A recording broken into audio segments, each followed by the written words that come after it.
Bom dia, todo mundo me ouvindo bem? Sim, sim?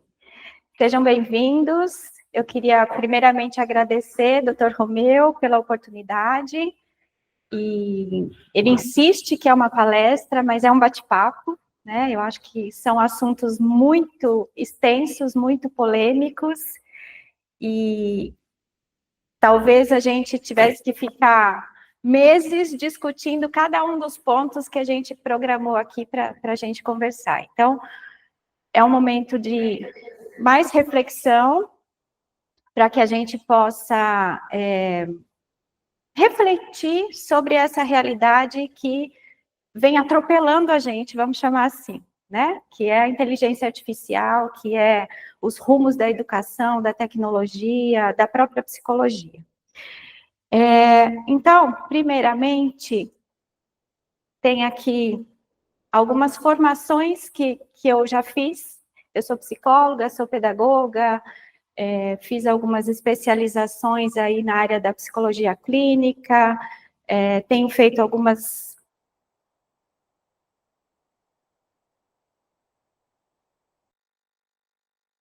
segundo mestrado na Unicamp, onde o tema foi sobre a psicopatologização da educação. Esse excesso de diagnósticos que a gente vem notando e que está borbulhando aí nas crianças, esse monte de diagnóstico, esse monte de transtornos que as crianças estão sendo rotuladas, entre aspas, né? E eu discuti um pouco esse fenômeno na minha dissertação. Mas eu acho que, muito além, né, das formações, eu vou sair um pouco do protocolo e acho importante a gente pensar que nós somos muito além daquilo que nós estudamos, né? Nós temos algumas formações ao longo da vida, mas a nossa identidade, ela é construída por questões de relacionamento, por questões pessoais, histórias de vida, oportunidades, tá? Então, além das formações que para mim são mergulhos que a gente vai fazendo no conhecimento para que a gente consiga entender ou tentar entender ou ficar ainda com mais dúvidas, porque quanto mais a gente estuda, menos verdades a gente tem. Então, é importante a gente também se colocar nesse papel como profissional. Quem sou eu, Ju? Além das formações que eu tenho. Então, eu trouxe aqui alguns papéis sociais que eu exerço ao longo aí da vida e que também me moldaram nesse processo. Como filha de pais que não tiveram oportunidade de estudo, em casa sempre nós tivemos uma cultura de muita valorização do estudo. Meu pai tirava da boca para poder me manter na escola, como uma forma de, eu não tive essa oportunidade, então eu quero que você tenha essa possibilidade. Então, para mim, como um valor de vida, o conhecimento é muito forte.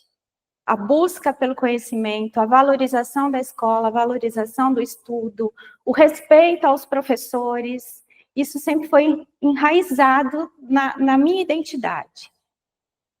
Como estudante, tendo esse valor oferecido pelos meus pais, construído pelos meus pais, a leitura virou, acho que, o meu DNA. Eu não consigo me imaginar em nenhum momento sem estar com um livrinho, e até trouxe alguns aqui depois, que alguém quiser, né, folhear, porque alguns livros que embasaram esse bate-papo de hoje, tá? Então, a leitura sempre foi muito presente na minha vida. Como profissional de psicologia, eu aprendi que não existe uma única verdade.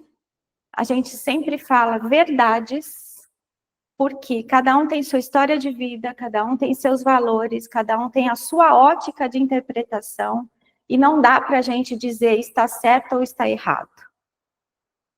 A gente tem que exercitar capacidade ou a habilidade de não julgar as pessoas. Porque as pessoas são movidas pelas suas próprias histórias de vida, oportunidades, e quando a gente entende o contexto da pessoa, o que ela traz, que para a gente às vezes pode ser esquisito, ofensivo, está dentro do contexto que ela vive, e isso precisa ser olhado com carinho. Como esposa, aprendi, né, a me arriscar, porque eu sempre fui mais introvertida, sempre fui mais contida nas minhas ações, e casei com uma pessoa expansiva, que sempre desbravou tudo e que sempre foi aqui, ó, me empurrando para que eu conseguisse superar, né, as minhas barreiras. E tenho sido muito grata a isso, por ter conseguido entender o quanto isso é importante para a gente expandir nossas fronteiras. Como mãe de adolescente, a gente aprende a, primeiro, respirar, porque as contestações, elas são extremamente frequentes, as opiniões são sempre muito, às vezes até agressivas, e a gente precisa respirar e também aprender a relativizar para que a gente consiga ensinar esse propósito de diferentes verdades, de diferentes opiniões e respeito principalmente. Tenho alguns hobbies, a leitura, que essa curiosidade incessante que não para, e que a leitura me supre parte dessa curiosidade. Gosto muito de cozinha, e isso me trouxe algumas habilidades, porque se a gente não for minimamente organizada numa cozinha, a gente não consegue que as nossas receitas sejam saboreadas, né, Romeu, que gosta de cozinha também. E a cozinha também me traz essa sensação do afeto, o cozinhar para as pessoas, o receber pessoas, o estar em volta da mesa, também é algo que vem como filha de uma família que sempre teve como um valor muito forte a questão da afetividade, a questão da presença. Viagens, que faz com que a gente aprenda a observar diferentes mundos, diferentes contextos, né? A diversidade que existe nesse mundo. E o artesanato, que também sempre foi um refúgio para mim, como cultivo de silêncio. Eu acho que quando eu estou ali concentrada, fazendo alguma peça de artesanato, é o momento que o silêncio me preenche e me recompõe dos tumultos da rotina que a gente acaba se submetendo. Então, saí um pouquinho do protocolo, mas era importante eu trazer isso para vocês, porque isso traz um pouquinho de quem eu sou e impacta na forma como a gente pensa o mundo, como a gente atua, né, na rotina que a gente tem. A gente é um processo em construção, e as nossas relações, as formas como a gente se insere nos diferentes contextos, vai construindo a nossa identidade até o nosso último suspiro. A gente vai trabalhar 4 temas hoje, mas muito superficialmente, porque são temas que a gente poderia ficar aqui anos e anos explorando. Então, a gente vai falar um pouquinho hoje de educação, a gente vai falar de escola, tecnologia e psicologia, muito brevemente. Antes da gente iniciar esse processo, eu gostaria que vocês fizessem um mergulho na infância de vocês. Mais especificamente, nos anos iniciais de escolarização. Aquele momento que 7, 8 aninhos, né? Que na nossa época a gente entrava para a escola no pré, com 5, 6 anos de idade, e depois já iniciava o processo de alfabetização. Hoje as crianças já entram para a escola com 1 aninho, 2 aninhos, e começam esse processo muito cedo. Então, eu queria um mergulho de vocês nessa fase de início da escolarização, que vocês resgatassem que lembranças vocês têm desse período.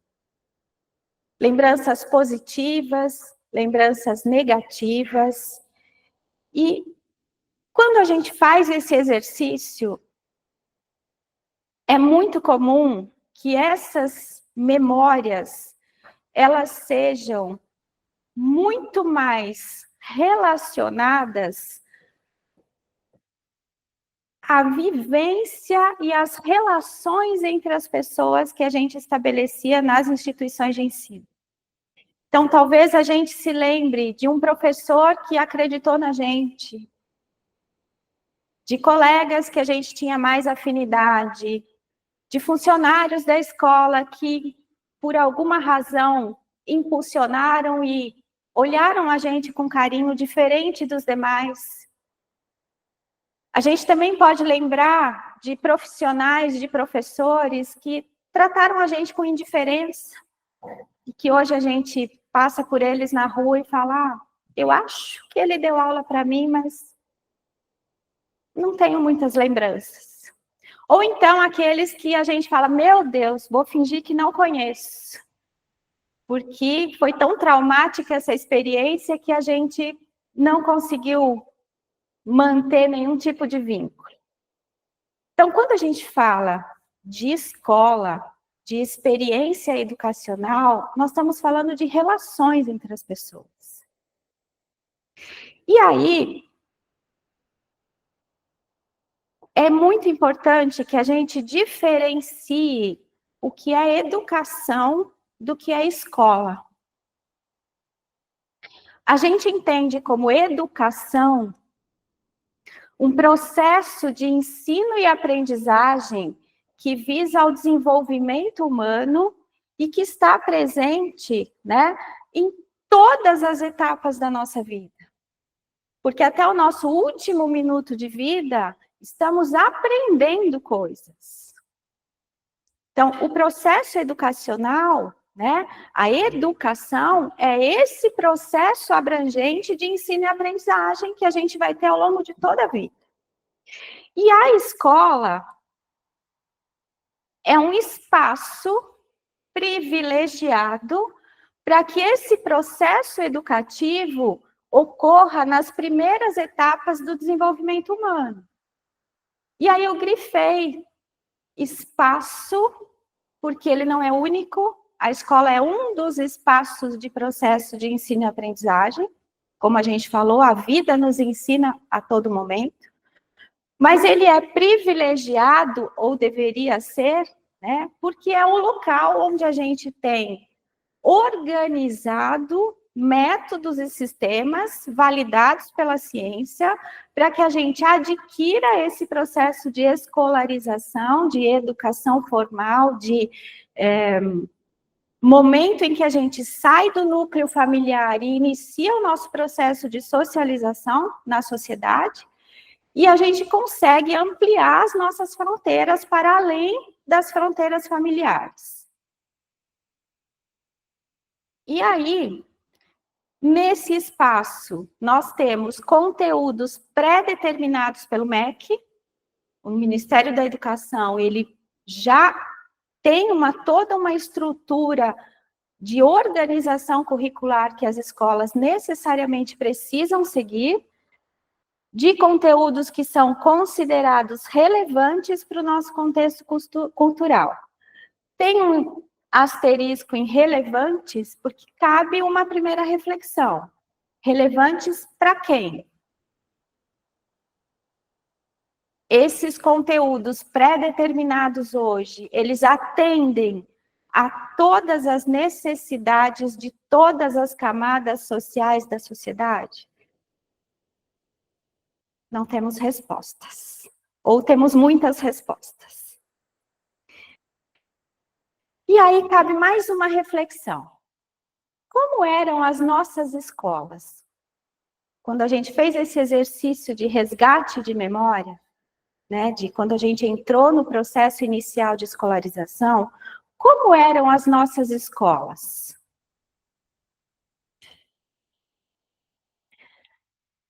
Como são as escolas hoje? A gente vê muita diferença entre as escolas da nossa época, a minha época, por exemplo, de 1970, 75, 77, como elas estão hoje? Temos diferenças? Sim e não.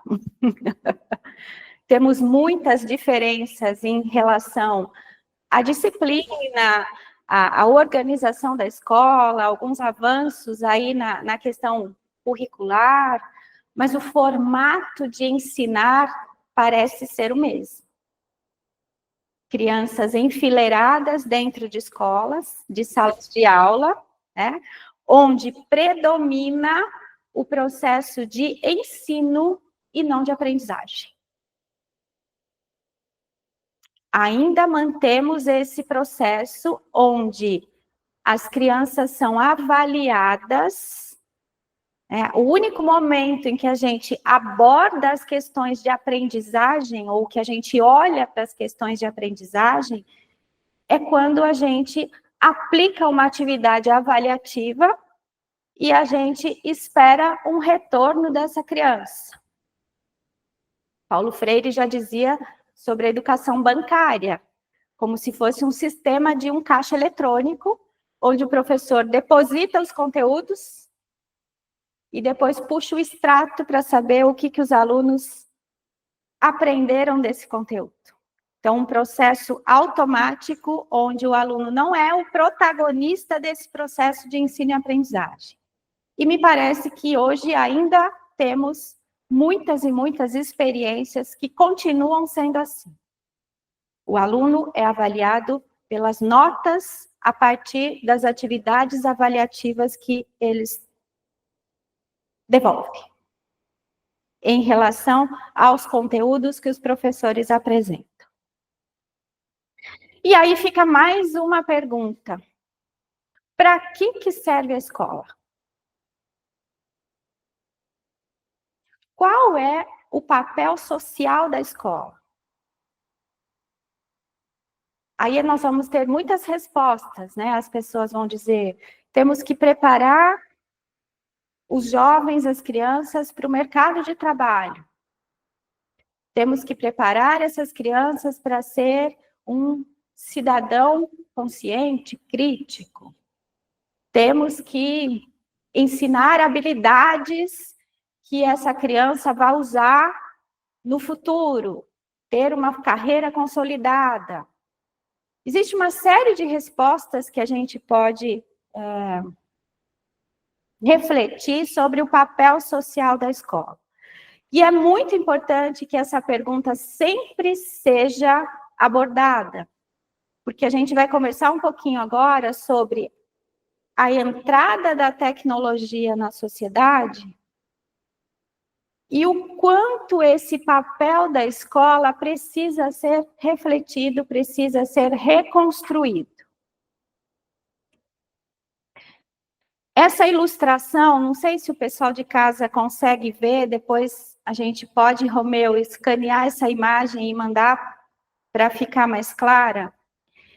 Ela é de um livro que eu, em 96, ao concluir a faculdade e participar do primeiro congresso de educação, que foi em Serra Negra, eu terminei a faculdade, imediatamente eu prestei um concurso público em Porto Feliz e assumi o cargo de psicóloga escolar. E junto com a Prefeitura de Porto Feliz, fui participar desse congresso em Serra Negra e tinha uma feirinha de livros na entrada do salão principal das palestras. E eu me encantei com esse livro que chama Com Olhos de Criança, de Francesco Tonucci. E é um livro só de ilustrações que ele traz críticas ao sistema educacional. Aí, Romeu, obrigada. Fica mais fácil aí para as pessoas acompanharem. E essa ilustração, ela data de 1970, que foi produzida por esse autor, e ela traz uma cena chamada A Grande Máquina Escolar, onde as crianças chegam, cada uma com as suas características, passam pela máquina escolar e saem todas iguais. Padrões. É uma imagem muito forte, é uma imagem bastante crítica ao sistema, né? Aqui embaixo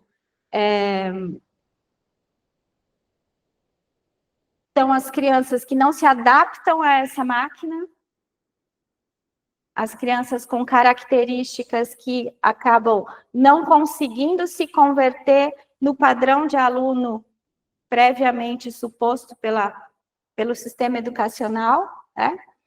E quando saem, carreira, bem-estar, cultura, dignidade, poder, sejam bons cidadãos, a sociedade. Então, essa imagem, desde 96, é uma imagem que vira e mexe quando eu estou numa formação de professores, quando eu estou dentro de uma instituição, quando eu estou lendo sobre educação, sobre sistema, essa imagem está sempre latejando aqui de que, poxa vida, como que a gente pode olhar para o sistema educacional? Será que a escola serve para isso? Será que a gente tem outra forma de olhar para essas crianças? Será que a gente tem outras formas de olhar para o ser humano como algo além de um adulto que vai crescer e vai trabalhar para pagar conta? Existem outras coisas que as pessoas podem contribuir com a evolução da sociedade? Eu acredito que sim. E isso é um processo de construção que a gente precisa se unir, que a gente precisa pensar, que a gente precisa refletir e sair do automático para que a gente consiga vislumbrar possibilidades diferentes de atuação e de inserção na sociedade. Que essa ilustração é de 1970. Nós estamos aí mais de 30 anos.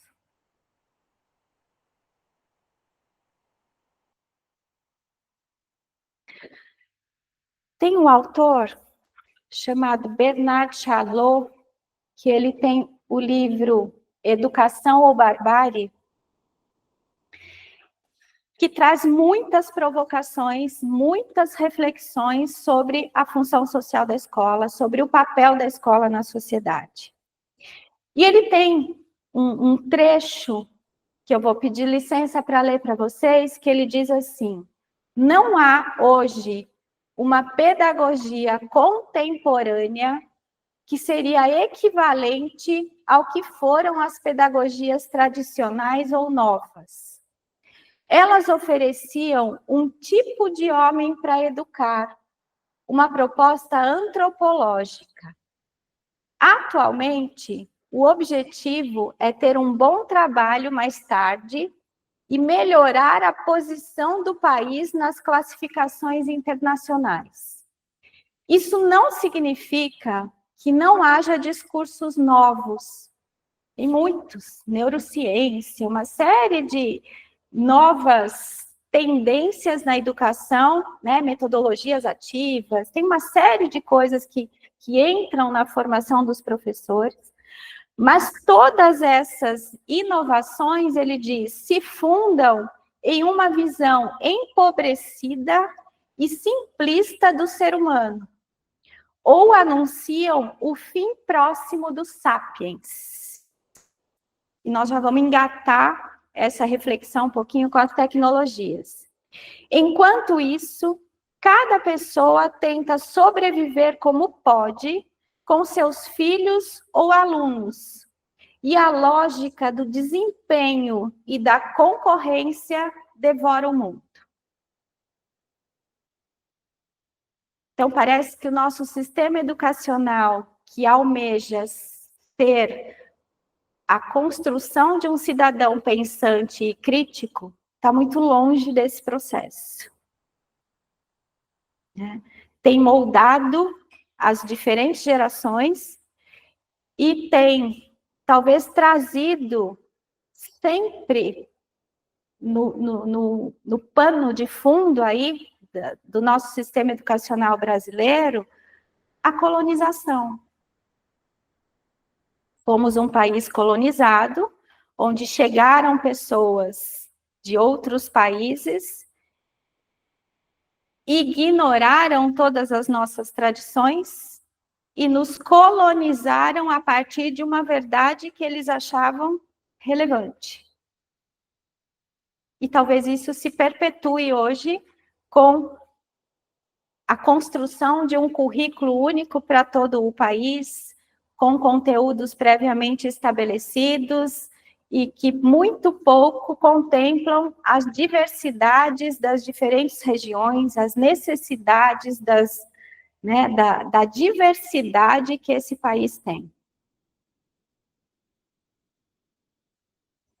Quando a gente fala de tecnologia na educação, ou de tecnologia, tem algumas coisas que a gente pode se lembrar e que também nos provocaram quando chegaram, porque revolucionaram, né, a sociedade e a forma de se relacionar com o mundo. Então, as primeiras televisões, alguém lembra de alguma dessas? Né? Eu lembro que na casa da minha avó, quando chegou a televisão, ela chegou branco e preto, e meu avô comprava aquela folha celofane, que vinha com 3 cores assim, e colocava na frente da TV para ela ficar colorida. Né? E era o fenômeno da criançada, da família, ficar ali olhando para aquela caixa, né, aquele trambolho, com imagens todas, né, trêmulas, distorcidas, mas que anunciavam, né, coisas que a gente podia ver, que não estavam perto da gente, estavam longe, mas que a gente tinha acesso a essas informações. Depois que passou a novidade da televisão, vieram muitas críticas, que as crianças ficavam muito tempo na TV, que as pessoas tinham as notícias distorcidas pelos canais, porque cada um tendenciava a dar a notícia de uma forma, que isso estava inibindo a criticidade das pessoas. Né? E muitas críticas, deve assistir TV, não deve assistir, como é que vai ser? E a TV está aqui até hoje. Né? E a gente hoje também não fica sem. Faz parte do nosso DNA. Aí, não sei se eu coloquei na ordem lógica, não sei se a TV veio primeiro, se o telefone veio depois. Aqui eu só coloquei alguns exemplos de tecnologia que revolucionaram a nossa rotina. Então, o telefone, né, um outro trambolho que apareceu, que não é da minha época, mas eu sei que ligava-se para uma central e tinha uma telefonista que fazia a ligação, né, para onde você desejava. O primeiro computador caseiro, né, o trambolho que era o tamanho daquilo, a internet de escada, que a gente ligava lá o botãozinho e ficava até conseguir pegar, e quando você entrava na internet, caía o sinal, e a gente perdia tudo que estava fazendo, né? Depois veio o celular. Esse celular, quando eu entrei na prefeitura em Porto Feliz, eu, Ju, não tinha celular ainda, em 96, gente. E quando eu entrei na prefeitura para trabalhar, a primeira coisa que eu recebi da secretaria foi um trambolho desse, era desse tamanho, assim, ó, que a gente chamava de tijorola, que era um tijolo da Motorola, né, que a gente carregava para todo lugar, porque as pessoas podiam precisar se comunicar com a gente. E Porto Feliz tinha 90% das escolas na zona rural. Então, a gente vivia dentro de Kombi, andando para as trilhas na zona rural, para chegar nas escolas, para poder contribuir, fazer algum trabalho na escola e tal. E doce ilusão que esse trambolho ia ajudar a gente na comunicação, porque ele não pegava em lugar nenhum, principalmente na zona rural. Então, era só um instrumento que a gente tinha ali para dizer que a gente tinha essa possibilidade de comunicação facilitada. Hoje, as TVs, elas são telas de cinema dentro de casa, né? Os telefones, cada vez com mais tecnologia. Eu estava brincando aqui com o Romeu e... Como é seu nome? O Márcio e o Aparecido. A gente estava no café e eu contei para eles que esses dias eu estava no consultório e uma paciente estava falando comigo que queria fazer uma nova graduação, queria fazer uma faculdade nova e que estava pesquisando instituições e cursos, e que um curso que ela pensou foi psicologia, mas não sabia onde. A Siri do meu celular começou a interagir com a gente, dizendo, pesquisando instituições de ensino superior em psicologia na região. Gente, eu levei um susto, porque estava o celular do meu lado, eu conversando com a paciente, e o celular intervindo na conversa. Eu falei, o que é isso, gente? Não perguntei nada para você. Então, a tecnologia está aí, invadiu a nossa vida, não tem volta, né?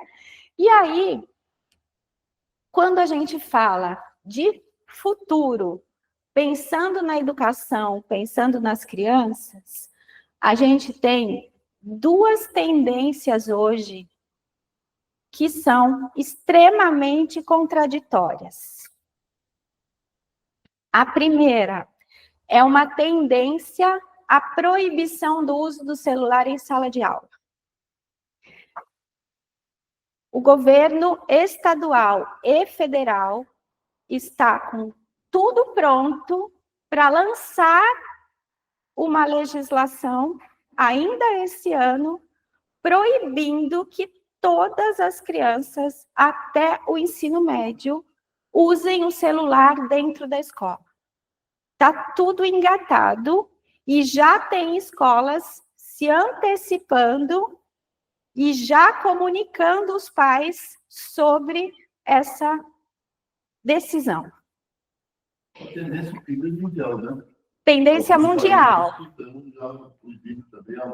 Exatamente, uma tendência mundial que usa como argumento o quão prejudicial pode ser o uso da tela para essas crianças, né? Porém, é uma discussão que fica restrito ao uso da tela e que deixa de enxergar um pouco o contexto. Por que eu estou falando isso? Porque nas pesquisas mais recentes de neurociência, de psiquiatria, de transtornos, né, de psicológicos em crianças, em adolescentes, em adultos, a discussão é a tela, é o uso de tela que leva aos transtornos psicológicos, como ansiedade, depressão e outros, ou é a solidão que essas crianças vivenciam e usam a tela para suprir essa carência afetiva, porque as famílias, cada vez mais mergulhadas na rotina, mergulhadas nos afazeres, e essa comunicação e esse afeto relacional tem sido negligenciado. Então, é uma discussão extremamente ampla que está fervilhando aí, né? A psiquiatria, a psicologia está entrando nessa onda de muitas pesquisas, muitas análises trazendo que não está valorizando a tecnologia, não é essa a questão, mas será que é só o uso de tela que prejudica as crianças? Ou tem muita coisa por trás disso que não está no alvo das pesquisas, não está no alvo da análise, tá? E em comparação com isso, em oposição a isso, há 15 dias atrás, participei de um evento em São Paulo, cujo tema era o currículo globalizado, uma tendência que está entrando no sistema educacional e que, inclusive, o governo do estado de São Paulo já aderiu e já tem um projeto para preparar os adolescentes para formações e carreiras fora do país. E essa preparação dos adolescentes para carreiras e para formações fora do país era algo que, na nossa época, né, na nossa vivência de adolescência, de ensino médio, de faculdade, era uma possibilidade assim extremamente remota e seletiva. Da minha turma, não conheço ninguém que foi fazer faculdade fora do país. A gente ouvia um ou outro caso de famílias mais abastadas financeiramente, né, de alunos que foram para a graduação, fizeram sua formação nas instituições de ensino superior e foram se especializar fora do país. Isso a gente conhece algumas pessoas. Mas essa abertura do mercado internacional para que os adolescentes já sejam preparados para carreiras futuras, está começando esse processo. E o governo do estado de São Paulo já criou um projeto que para 2025 vai selecionar mais de 300 alunos de escolas estaduais de todo o estado de São Paulo para que tenham uma formação superior fora do país financiados pelo estado.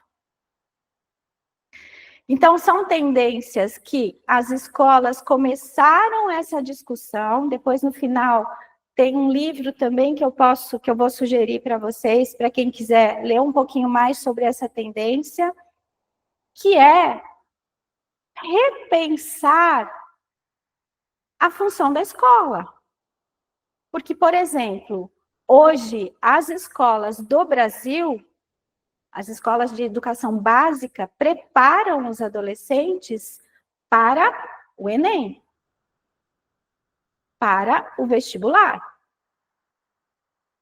Porém, os alunos que desejam fazer uma formação fora do país, com exceção de Portugal, que aceita a nota do Enem na maioria das instituições, os outros países não aceitam nota do Enem e não têm vestibular. Como é o processo de seleção desses adolescentes para entrarem no ensino superior fora do país? É um processo que analisa toda a história escolar do aluno desde os 7 anos de idade. Portanto, a escola precisa emitir uma carta de recomendação com uma descrição detalhada de quais são as habilidades que esse aluno tem. E esses alunos precisam comprovar atuações em projetos sociais, como voluntários, que não é uma realidade nossa. Muitas vezes a gente se engaja em causas sociais, em trabalho voluntário com ONGs, com instituições, depois de adultos. Só que um dos requisitos para você ter uma formação fora do país hoje é o aluno comprovar a atuação em organizações sociais. Então, é uma realidade completamente diferente que valoriza mais as habilidades de aprendizagem dos alunos do que o ensino de conteúdos.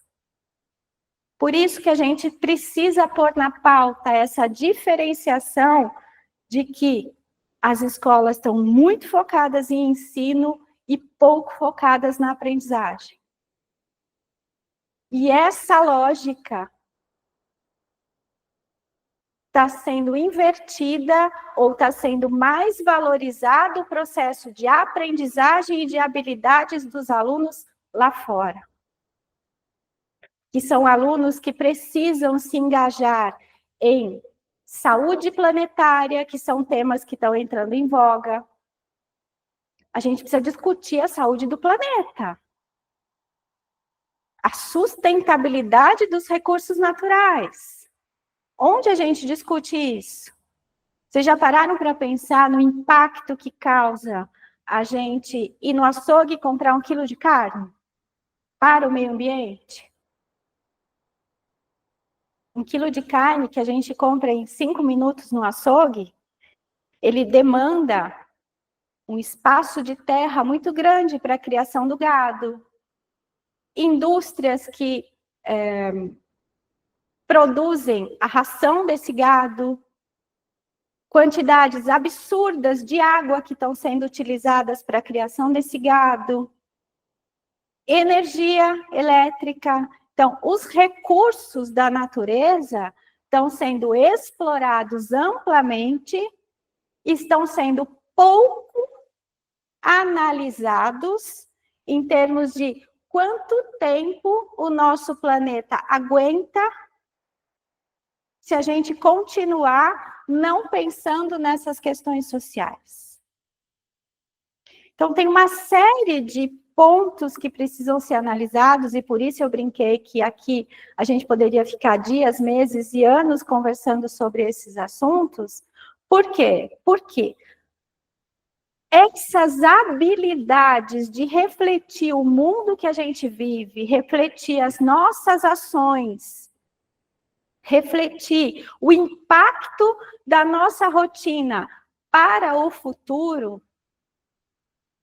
parece que a gente não vê essa discussão nas instituições escolares, que vão impactar a vida da gente num prazo muito curto.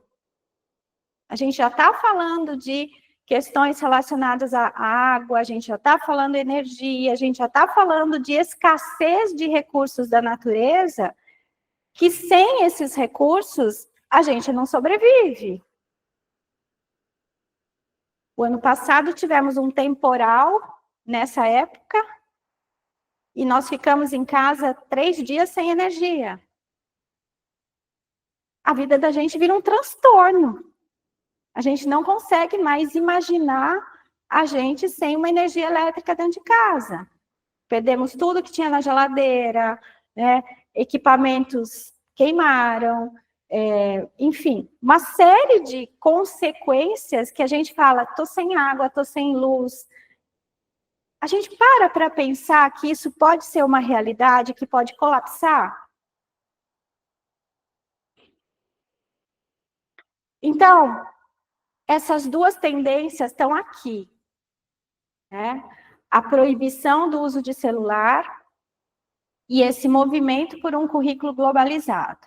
Ju, para preparar essas crianças para atuar numa instituição fora do país ou se formar em outro país, a gente precisa trabalhar com esses adolescentes essa diversidade do mundo lá fora. Como é o mundo lá fora?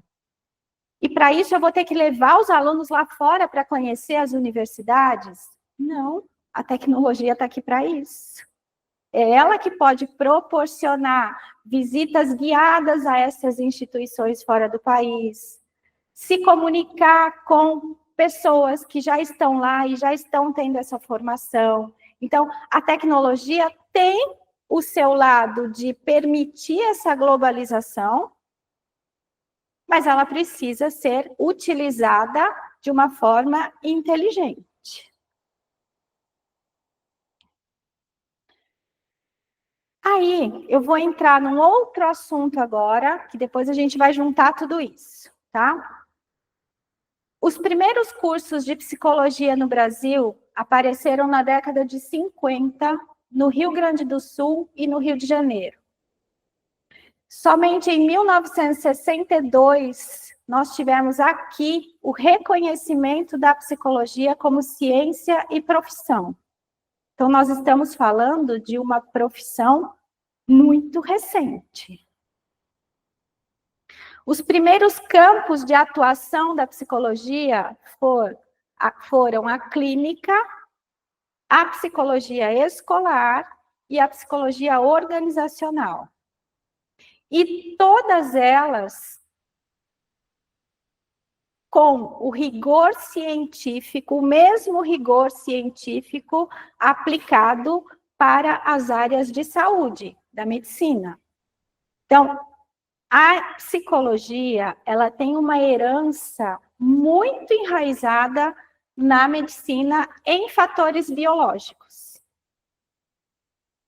E isso se explica hoje quando a gente vai olhar para a psicologia atual nas escolas e a gente vê o tanto de diagnósticos, o tanto de crianças sendo medicalizadas porque não conseguem acompanhar o sistema educacional. E aí fica uma pergunta: por que isso está acontecendo? Porque ainda a psicologia está muito enraizada nas explicações desses transtornos em questões biológicas. O que falta no corpo dessa criança que ela não consegue aprender? Então, quando a gente conversa com os pais, com os familiares, com os professores, com as escolas, o discurso é: precisamos investigar o que essa criança tem que ela não consegue aprender. Será que é só isso? E aí, infelizmente, muitos profissionais da área da psicologia olham para essas faltas que as crianças apresentam, né? Essas incapacidades de aprendizagem, consultam o manual de transtornos da psicologia, fazem um checklist de sintomas e a gente bate o carimbo. Essa criança tem déficit de atenção, essa criança tem ansiedade, essa criança está depressiva, essa criança X, X e X. E aí uma grande preocupação, porque para a gente travar um diagnóstico de uma criança, para a gente crivar o diagnóstico de uma criança, esses sintomas, não é só estar presente esses sintomas, mas eles precisam ter um tempo em que se encontram na vida dessa criança. A gente precisa analisar a dinâmica familiar, a gente precisa analisar relacionamentos, rotina, né? Vamos pensar num caso. Hoje a gente, na escola que eu trabalho em Indaiatuba, a gente recebe de profissionais que avaliam essas crianças uma média de 5 a 6 diagnósticos por semana. Até 2019, antes da pandemia, numa escola que hoje tem 1.500 alunos e que na ocasião tinha em torno de 1.000, a gente tinha na escola toda 5 ou 6 alunos com diagnósticos. Passada a pandemia, a gente recebe hoje 5 a 6 diagnósticos por semana. Então, fazendo hoje uma análise, pelo menos em cada turma de 30, 28, 30 alunos, a gente tem, em média, 4 ou 5 alunos diagnosticados dentro de cada sala de aula. Crianças usando medicação, crianças com recomendações de que precisam fazer prova fora da sala de aula, porque, por exemplo, quem tem déficit de atenção, pressupõe que é uma criança que não consegue se concentrar. Aí, a gente recebe a instrução de que essas crianças, no momento de fazer prova, precisam fazer prova fora da sala de aula. E aí a gente pergunta, né? Mas o dia da prova é o dia de maior silêncio na sala de aula. A gente tirar essa criança da sala de aula significa colocar em outro espaço. Que espaço? No pátio? Na biblioteca? Com movimentação de outras pessoas? E considerando que cada sala de aula tem, em média, 4 crianças que precisam fazer prova fora, essas crianças precisam estar acompanhadas por um professor, por um auxiliar. Considerando que a escola que eu trabalho hoje tem em torno de 12 a 15 salas de aula por segmento, conseguem imaginar como é uma semana de prova? Como é essa loucura de você ter que tirar aluno com alguém que o acompanhe, né? Tem alunos que realmente têm essa necessidade, que precisam de alguém, inclusive, para ler a prova para ele, alunos com dislexia, alunos que têm alguns comprometimentos mais sérios. Mas vocês conseguem imaginar como é a dinâmica da escola durante esse processo? E aí, às vezes, a gente conversa com os pais, o pai chega lá e fala assim, olha, Ju, passei lá no profissional, ele avaliou meu filho, aqui está o laudo, ó, ele tem déficit de atenção, a partir de hoje ele precisa fazer prova fora de sala e todos os conteúdos abordados em sala de aula precisam ser adaptados para ele. Que como ele tem dificuldade de concentração, o material precisa ser mais lúdico, com mais ilustrações, o material, as provas precisam ser mais objetivas. Então, se tem um enunciado onde você pede 3 coisas para o aluno responder, esse enunciado precisa ser refeito em A, B e C, para você facilitar para o aluno compreender o que está sendo solicitado e ele conseguir emitir as respostas completas. Quando a gente faz isso, se realmente for um diagnóstico preciso e correto, a gente está ajudando essas crianças a treinar a habilidade da atenção, para que futuramente isso vá sendo trabalhado em questão de autonomia, para que ela consiga lá na frente se desenvolver. Aí você fala, você pega crianças já a partir de 1º aninho, 2º ano do ensino fundamental, que começam com essas provas adaptadas, facilitadas, e quando ela chega no vestibular, ela vai ter uma prova diferente? Ela vai ter um lugar para fazer essa prova sozinha em outro ambiente, para ela não se distrair? Será que nós não estamos limitando as habilidades dessas crianças? Porque muitas vezes a gente conversa com uma família como essa, que chega com diagnóstico, eu pergunto assim, que hora seu filho vai dormir? Aí o pai fala assim, dormir? Por que você está me perguntando isso? Eu falo, a gente precisa entender como é a rotina dessa criança. Ah, meu filho vai dormir meia-noite, meia-noite e meia, 1h. Porque a rotina da casa é muito tumultuada, eu chego tarde, né? Então, eles ficam no celular enquanto a gente organiza as coisas da rotina, enquanto eu estou cozinhando para amanhã, as mães falam, né? Você fala, tá, você sabia que uma criança até os seus 13 anos de idade, ela precisa, no mínimo, de 9 horas de sono por dia. E um sono de qualidade. Se essa criança não tem uma rotina de sono, e ela vai para a escola cedo, como que ela vai chegar na escola? Cansada, irritada, e não vai conseguir se concentrar na aula. É déficit de atenção?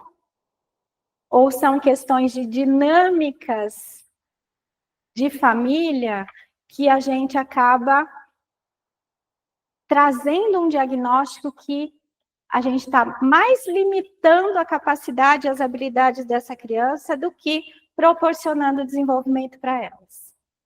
Então, é muito importante que os profissionais da psicologia sejam muito criteriosos e muito cuidadosos na emissão de um laudo, na emissão de um diagnóstico.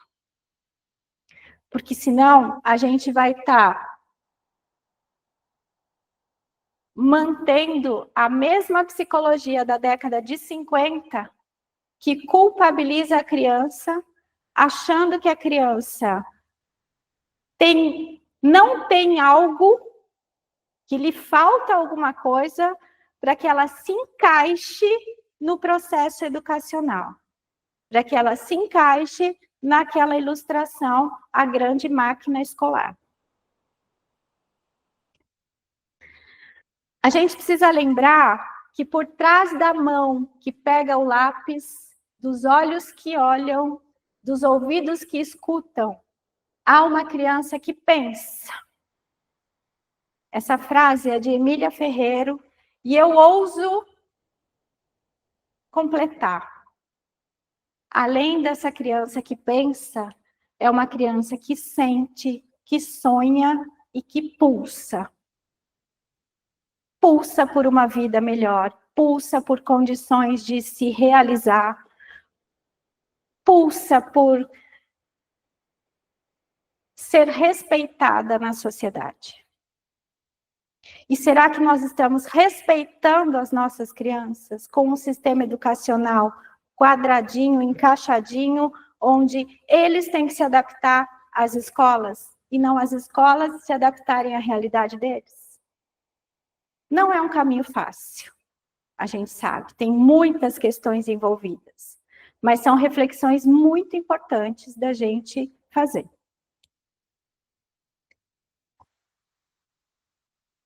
Tivemos um cara que contribuiu muito, que foi um psiquiatra norte-americano chamado William Glasser. Ele construiu a pirâmide do aprendizado. E aí ele diz o seguinte: quando a criança lê um conteúdo, ela consegue absorver 10% do que leu. Se uma criança ouve alguém dizer, alguém falar, ela está escutando um conteúdo novo, ela consegue absorver 20% do conteúdo apresentado.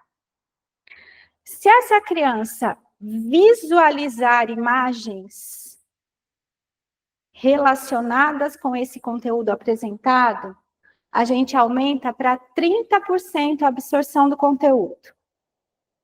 E se ela ouvir um professor falando e, ao mesmo tempo, tiver imagens, a gente amplia para 50% o conteúdo que essa criança vai absorver. Então, pensando em escolas tradicionais, onde o professor é a figura central, onde o professor ensina, a gente pode conseguir, no máximo, 50% de absorção dos conteúdos apresentados.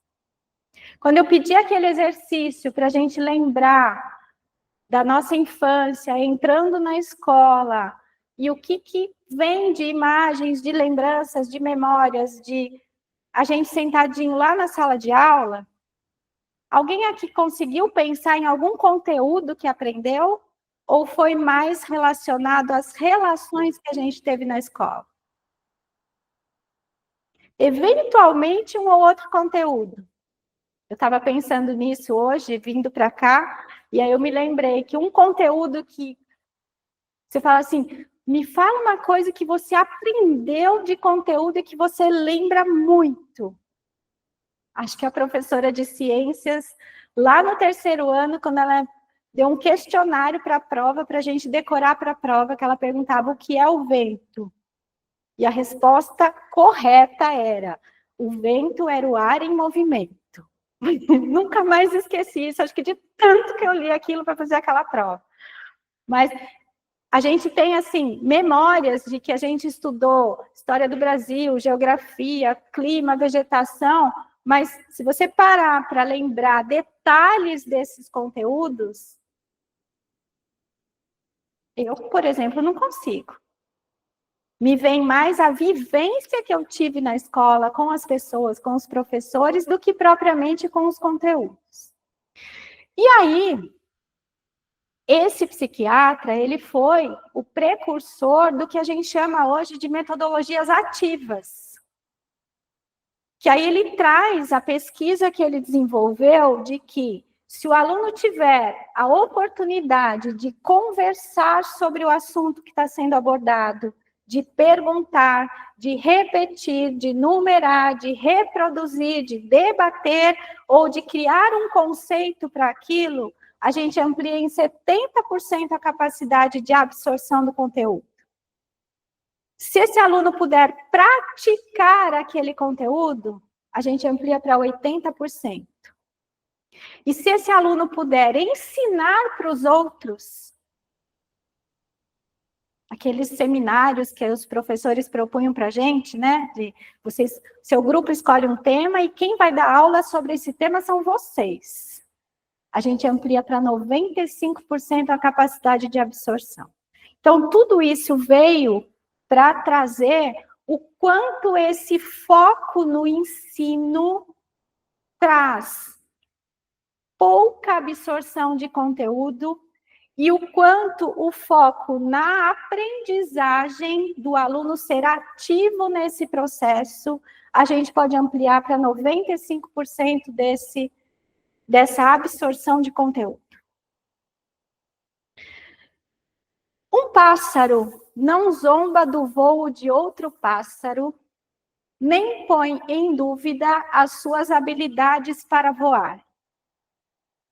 Um pássaro, de algum jeito, sabe que o céu é para todos e não se sente menos pássaro caso precise passar algum tempo no chão. A gente deveria imitar os pássaros. Porque a gente vai limitando essas crianças e elas vão se sentindo incapazes. Não vou, não consigo. A minha prova tem que ser mais fácil.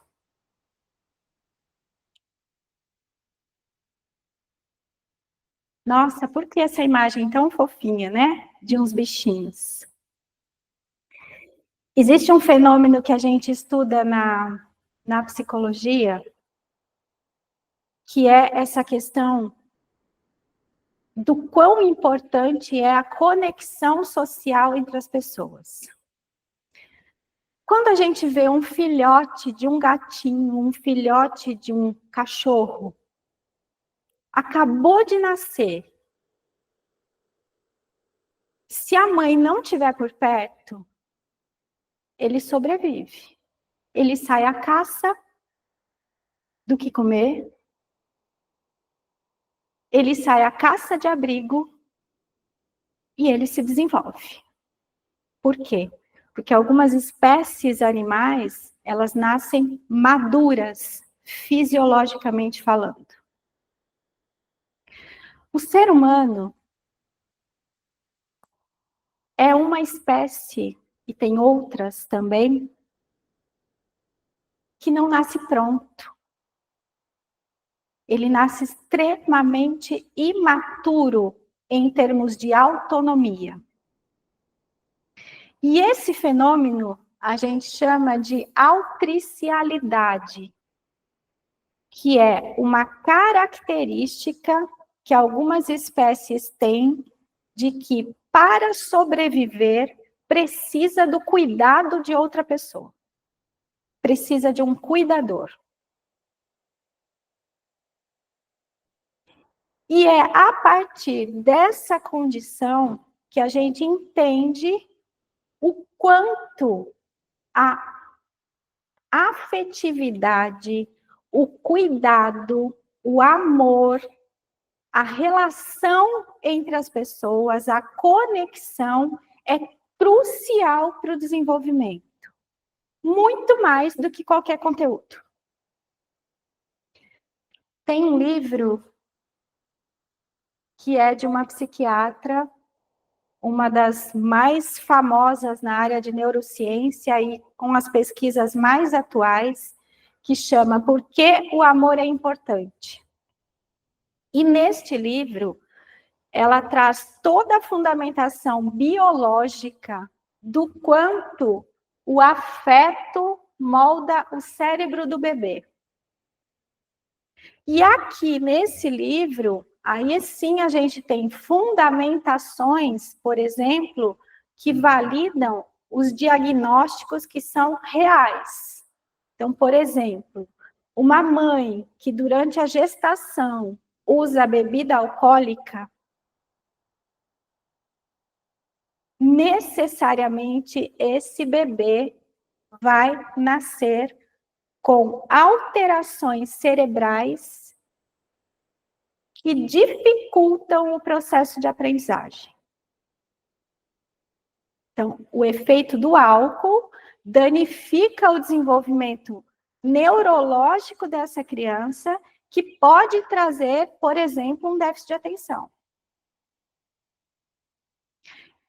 Mães que passaram situações extremamente traumáticas durante a gestação, foram violentadas, tiveram situações de estresse, passaram fome, não tiveram muita violência doméstica, necessariamente essas crianças nascem com um sistema neurológico alterado e com maior propensão para depressão a partir da adolescência. Então, aqui a gente tem alguns indícios de fatores biológicos que acabam interferindo no transtorno psicológico, porém decorrentes das relações de afeto. Então, as emoções moldam o cérebro. E aí, uma coisa que a gente precisa conversar é o fenômeno da solidão. Quando a gente fala em solidão, e se eu fizer a pergunta, qual faixa etária para vocês faz mais sentido a pessoa sentir solidão? Alguém arrisca? Na terceira idade. Oi? Na terceira idade. Na terceira idade. Essa era, Mirna, uma realidade até antes da pandemia. A partir da pandemia, com o isolamento social e com esse mergulho das crianças na tecnologia, porque era a única alternativa de conexão, hoje as estatísticas explodiram de que a solidão e a depressão são mais frequentes em adolescentes e jovens adultos. A gente ultrapassou absurdamente as estatísticas de solidão que eram identificadas na velhice. E aí, volta.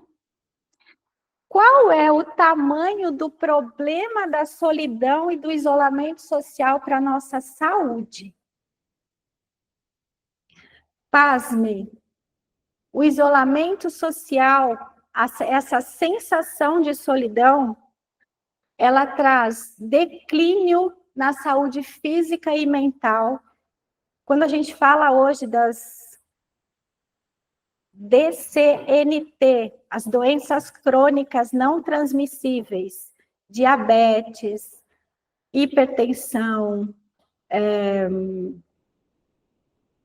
AVC e uma série de doenças cardíacas que estão explodindo, e a gente vê hoje jovens, né, já diagnosticados com essas doenças, a gente está falando do impacto da solidão, do impacto dessa nova versão de relação social que está prejudicando a saúde física e mental. A gente fala de baixa autoestima em função da sensação de menos-valia. Vocês já perceberam o quanto os jovens que estão ingressando no mercado de trabalho são inseguros?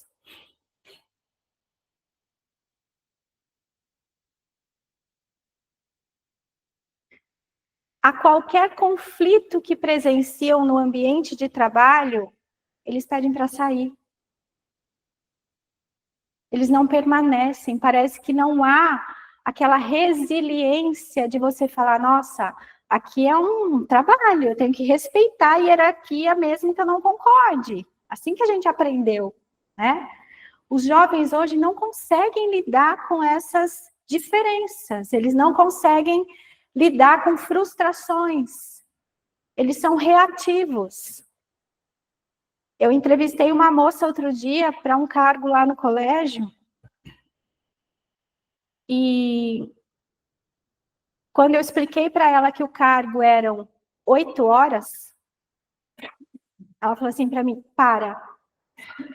que horas eu vou fazer minha academia?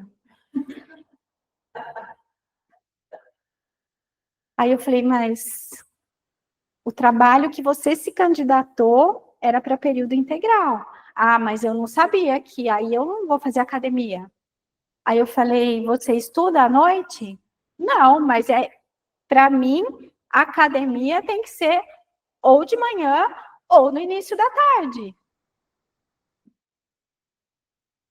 E aí eu fiquei sem saída, porque eu falei, e agora? Termino a entrevista, né? Falo, obrigada, vai para academia, né? Ai, como eu queria ir com você, meu bem. Né?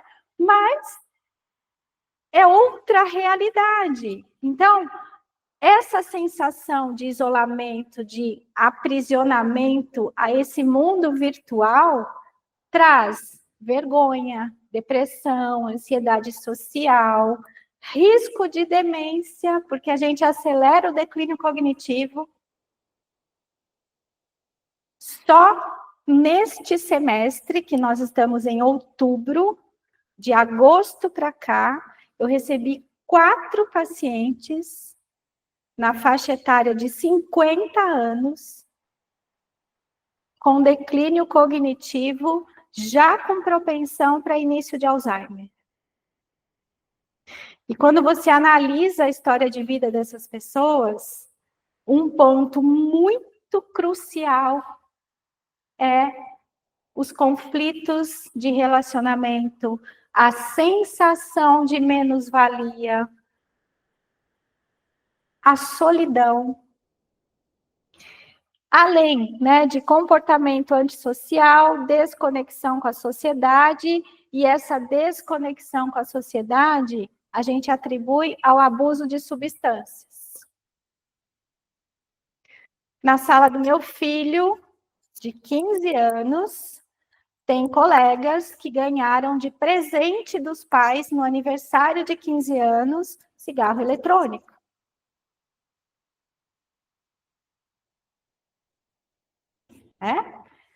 Na sala do meu filho, tem pais que chamam as crianças para aniversário e deixam livre o uso da bebida alcoólica, porque o pai diz, está em casa. Se ele não puder beber em casa, é melhor beber em casa do que na rua. Liberado. Né? Então, esse fenômeno do isolamento e da solidão é algo que a gente precisa refletir com muito cuidado. E quando a gente vê a solidão trazendo essas consequências todas, a gente está falando de outros impactos que isso traz. Impactos psicológicos, que acabamos de falar, aumento da ansiedade, depressão, estresse, raiva, tá? Alterações hormonais, alterações na imunidade, porque se a gente fala de uma pessoa com ansiedade, de uma pessoa com depressão, a gente está falando de uma fisiologia alterada, nós estamos falando de pessoas que não estão se alimentando adequadamente, e isso impacta na imunidade, gera um corpo mais inflamado e mais propenso a doenças crônicas. A gente fala de aumento da pressão arterial, alterações vasculares, variabilidade cardíaca, alteração da microbiota intestinal. Um corpo inflamado impacta no funcionamento do intestino. Intestino que não funciona regularmente é o alicerce necessário para transtornos mentais. Impacta diretamente nas questões emocionais. E além de impactos comportamentais, pessoas mais sedentárias, pessoas fumando, pessoas com dietas inadequadas, pessoas abusando de álcool. Juntando tudo isso, que é o nosso propósito, e a gente está finalizando aqui, falar de educação, falar de escola, falar de psicologia e falar de inteligência artificial, né? É algo que a gente precisa ir além do essencial. Assim como a televisão, assim como o celular, a inteligência artificial chegou, gente, e invadiu a nossa vida. Goela abaixo. Porém, como o próprio nome diz, é uma inteligência artificial. Ela é construída a partir de banco de dados. E quando a gente reflete que a inteligência artificial é um banco de dados que pode facilitar muitas coisas na rotina, a gente não pode esquecer que existe a inteligência humana. E sempre vai ser superior à inteligência artificial se a gente quiser. E se a gente ficar com medo da inteligência artificial, a gente está dizendo que ela é mais forte que a gente. Então, as escolas devem ou não devem usar a inteligência artificial? As escolas devem ou não devem usar as televisões? As escolas devem ou não devem usar os celulares? Os equipamentos diversos de tecnologia? Os médicos devem ou não devem usar esses equipamentos que fazem cirurgias à distância? Acho que a questão não é essa. A questão é como a educação pode fortalecer a sua essência de consolidar a inteligência humana e usar as tecnologias que estão vindo para o desenvolvimento da criatividade, da capacidade de solução de problemas, da capacidade de pensar o mundo e construir um mundo que seja saudável para o ser humano. Então, eu acho que essa é a reflexão do dia. Não é se deve ou não deve ter a inteligência artificial, mas ela estando aqui, como tantos outros recursos de tecnologia, que a gente nunca se esqueça que a inteligência humana é que pode encontrar soluções para o que a gente quiser nesse mundo. E aí, Saramago, apenas sei que o mundo necessita de ser mais humano. Então, acho que essa é a reflexão que a gente fecha aqui, como uma forma de ser uma manhã mais de provocação do que palestra, como o Romeu disse, né? Quando eu digo não é palestra, é bate-papo, é nesse sentido de provocações, que a gente possa sair daqui fervilhando, porque nós não vamos ter as respostas. As respostas são relativas, são verdades e não verdade única, e são respostas que a gente vai ter que construir da forma como a gente acredita ser o melhor. É isso, Romeu. Obrigada pela atenção de todos. Aqui tem algumas dicas, como eu falei. Esse livro, Educação ou Barbárie, é um chacoalhão para a gente, quando a gente fala da função social da escola. Ele traz muitas reflexões, muitas provocações. Quem gosta de ler um pouquinho sobre comportamento humano, esse livro, Animal Social, ele é bárbaro, que ele vai trazer explicações sobre comportamentos das pessoas, por que uma pessoa puxa o tapete de outra no trabalho, por que uma pessoa é mais empática do que a outra. Então, esse livro traz essas provocações e essas reflexões. Tem esse livro que fala um pouquinho o lado sombrio na medicalização da infância, então vai discutir um pouco esse fenômeno de a criança ter que ser medicada para se encaixar no sistema de ensino. Por que o amor é importante, que eu já falei um pouquinho dele para vocês agora há pouco.